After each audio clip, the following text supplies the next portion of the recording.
represents basically recycled components. Starts with like birth or something and the decay. It's made up of pieces that are disposable, I guess you could say.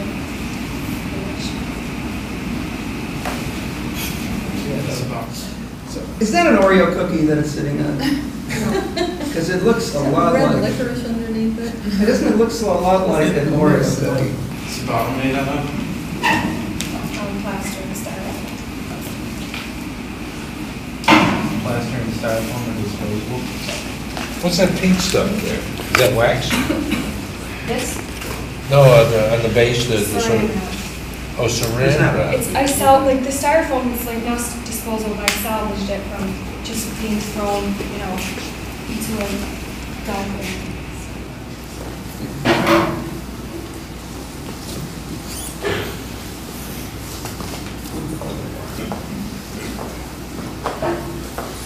You described this piece Is that almost... hamburger? Is that Yes. meat? Or real meat? And maggots or rice? It represents maggots. It's a type of egg, and the hand is supposed to be like, it's like something in there is like being born and it's coming out of the egg. Well, it has a really strong decorative quality. I mean, it seems to be a critique of some kind. Something oddly poignant about this little hand sticking out. Well, I will volunteer that one of the most interesting parts for me is the hamburger, the raw hamburger, used in conjunction with these other slightly more traditional sculptural materials. The fact that that hamburger is not going to be the same tomorrow and next week and next month means that. What's interesting to you about that? Well, yeah, she mentioned that there's a sort of impermanence. Can you talk a little bit about how the idea itself came to be? Well, with all the glass pieces, it took years. I just traveled around to different beaches and I just collected a bunch of sea glass. The egg was made of like different forms of styrofoam that I just put together.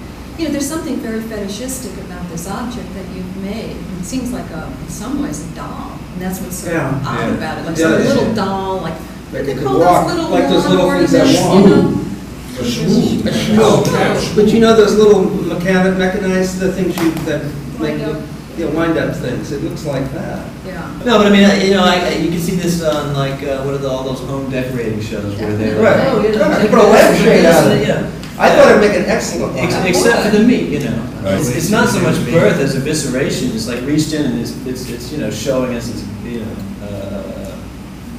As a father, Stuff, yeah. I would sort of characterize as art made that's modestly made and sort of abject. It looks like unschooled and untutored and without value and without knowledge and without interest and all this, Kind of like that. all these, kind of like that. No, and all these negatives, one would think, especially in a place where we're trying to teach craft and idea and all that, that wouldn't be valued. In the contemporary art world, at least a few years back, this phenomenon called slacker art became hugely popular and celebrated. So it's interesting that you sort of unconsciously, or perhaps semi-consciously, made this a very hip and I think very saleable work.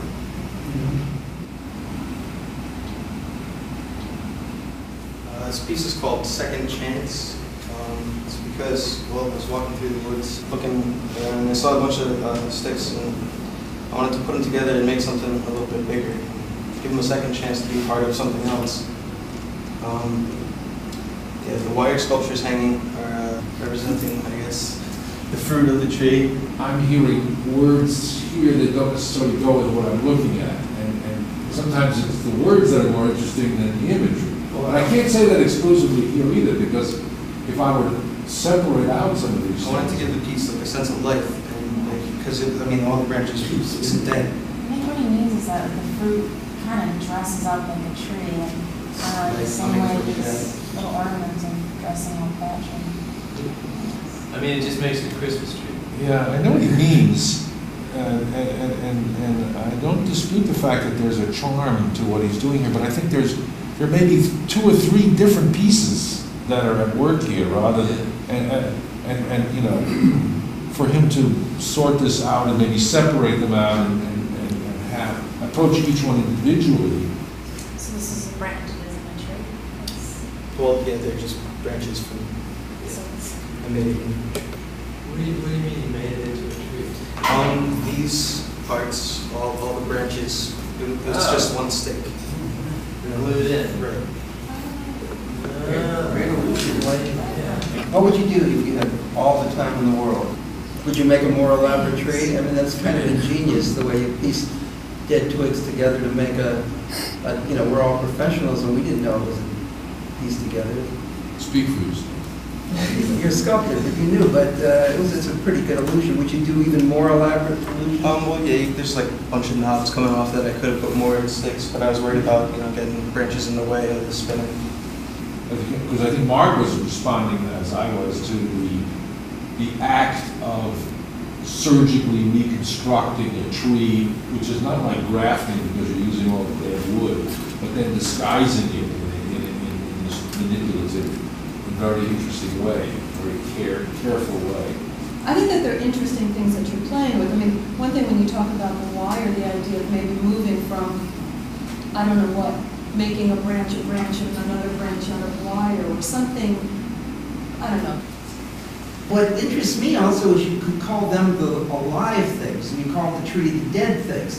For me, the most alive thing is the tree. The dead things are those sort of ornaments because they're not terribly inventive.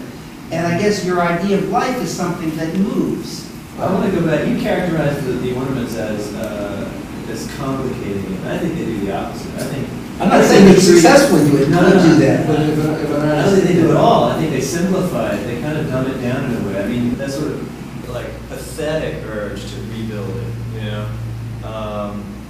The tree's dead. It didn't need your permission to die. It did. And now you're sort of like giving it this second chance, but the pathos is what's so interesting. And then the ornaments are just Peripheral. Yeah. I guess presenting the wire came to be a bigger part of the project than I had expected. So. Yeah. But I think what's curious here is that there's a certain pathway that Zeke followed here, which was the original idea of make these delicate linear structures that might have some kinetic power. Then figure out how you're going to present them, how you're going to hang them. Then the tree idea comes about. The tree is manipulated, and suddenly the focus shifts from the original idea of these little linear things to the tree itself. But for using, I think there's a real lesson to be learned here as well in terms of how an idea shifts its emphasis unknowingly at times.